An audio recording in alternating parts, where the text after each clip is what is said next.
Umagang Biyernes.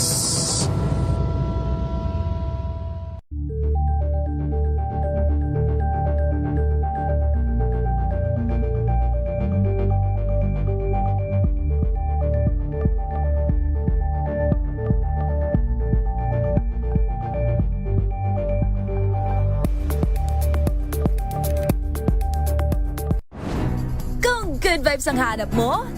Dito ka na sa sigurado!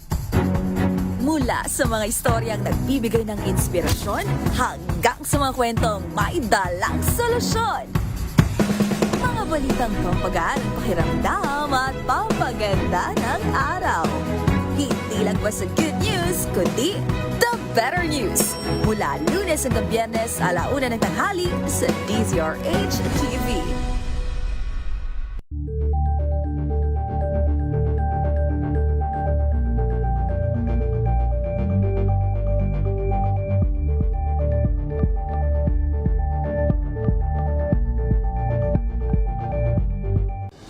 Ng naitalang 17 individual na ang kanilang naaresto. Ang Metro Manila Development Authority o MMDA ang No Contact Apprehension Policy o NCAP sa Metro Manila. Sa ang ilang mga dokumento ay peke. Hindi rin legal ang employment na ipinangako sa kanila. Sa mata ng batas, mananagot ang sangkot at may sala. Dahil sa bawat paglabag, may karampatang parusa. Alamin ang mga pananagutan sa likod ng mga bawal. Dito sa Hoy! Bawal Yan! Tuwing Sabado, 11:30 ng umaga. Dito lang sa DZRH TV.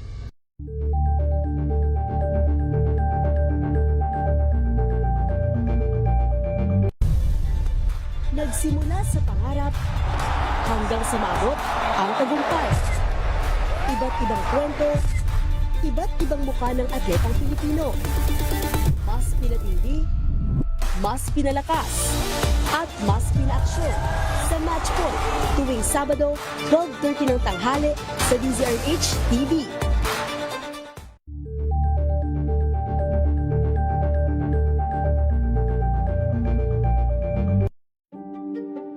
Buklatin ang mga pahina. Pakinggan ang boses ng lipunan. Tunghayan ang mga issue mula sa ibang katayuan. Nakakalungkot kasi deserve ba namin ng ganito? Na hindi nila alam kung ano talaga yung kanilang mga karapatan. Yung gobyerno, tinulungan nila yung kanilang magsasaka. Pinapatahimik tayong lahat using various laws. Through education, kayang-kaya nating baguhin yung ganitong klaseng pag-iisip. Isang kwento, iba't ibang anggulo. Dito, sa Point of View.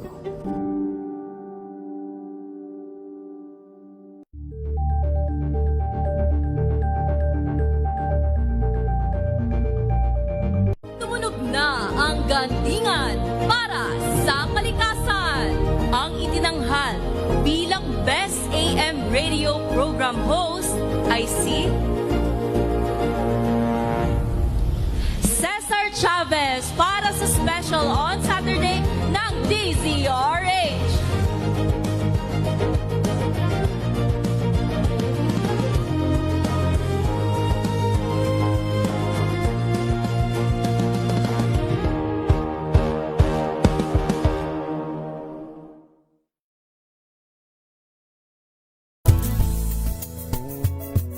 Number 1 na naman ang inyong DZRH sa latest survey ng Kantar Media na inilabas nitong January 2026. Hindi lang sa Metro Manila, kundi pati rin sa Mega Manila. Patunay na DZRH lang ang inyong tunay at totoong pinagkakatiwalaan.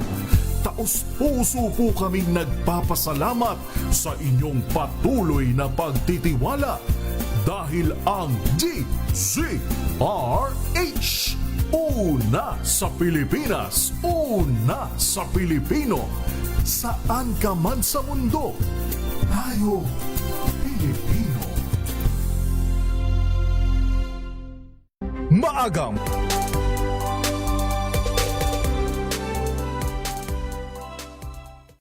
Pilipinas, oras po natin, 2 minuto na po makalipas ang 3:00 ng hapon.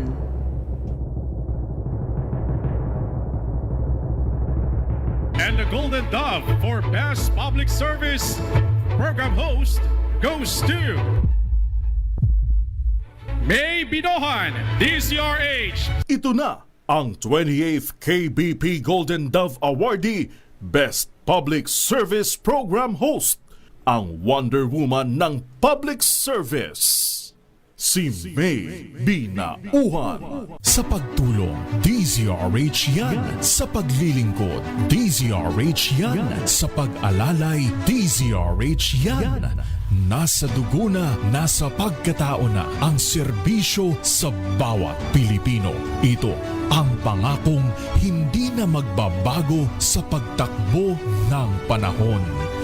DZRH Public Service Hour. Kasama ang Wonder Woman ng DZRH, si May Binauhan sa DZRH Radio, DZRH TV at DZRH Online. Pagtutulungang walang patid sa DZRH Public Service Hour.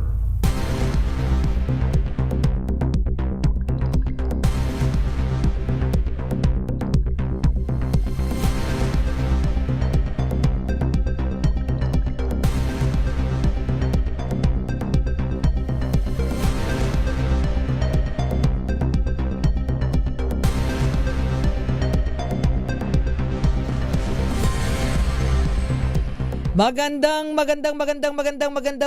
mainit na hapon sa lahat po natin mga ginigiliw na tagapakinig sa Luzon, sa Visayas at sa Mindanao. Kumusta na po tayo ngayon pong happy mainit na hapon ng Lunes? Pero masaya pa dapat ha.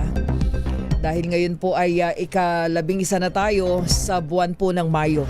It's May 11, 2026. Samahan niyo pa rin po inyong lingkod, May Binauhan dito po sa Public Service Hour. Siyempre pa una sa Pilipinas, una sa Pilipino. Alas 3 hanggang alas 4 po.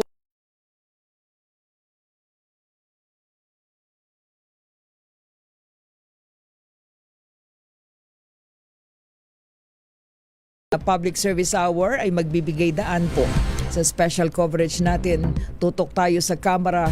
Alamin natin ang situation report ngayon ng ating kasamang RH12 Milky Rigunan. Ayan, 3 Duterte ang nasa kamera ngayon sa plenary. Ito yung botohan, ano? Ayan, para po sa impeachment ng Vice President Sara Duterte. Milky, magandang hapon. Magandang hapon sa iyo, May. Punong-puno ang plenaryo ng Kamara para sa pinakahintay na magiging botohan sa impeachment proceedings laban kay Vice President Sara Duterte. At maagang pumasok sa plenaryo ang 3 mga Duterte. Ito ay sina Davao City Representative Paulo Pulong Duterte, Omar Vincent Duterte ng 2nd District ng Davao at anak ni Congressman Pulong, at si Representative Harold Duterte ng Pwersa ng Pilipinong Pandagat, ang pamangkin naman ni dating Pangulong Rodrigo Duterte.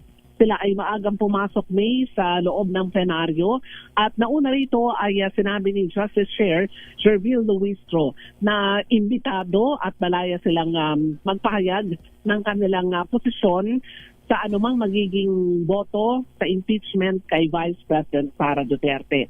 Kanina may ay nagsagawa rin ng misa sa People's Center dito sa Kamara para naman sa pagtitipon at aktibidad na inaasahang botohan ng mga miyembro ng iba't ibang mga religious groups at mga civic organization. Ito yung mga nananawagan din na kumbaga ay mapagtibay o maipasa ang impeachment sa Senado laban sa pangalawang Pangulo, at sila ay nagrally o naglakad after ng misa from People's Center. Naglakad sila patungo dito sa lobby ng Batasan Complex para naman sa isang pumasok dito sa may plenaryo. Yung ilan ay headed by Representatives Chel Jokno, Jude Asidre at ilan pa. At meron din mga kinatawan mula naman sa simbahan.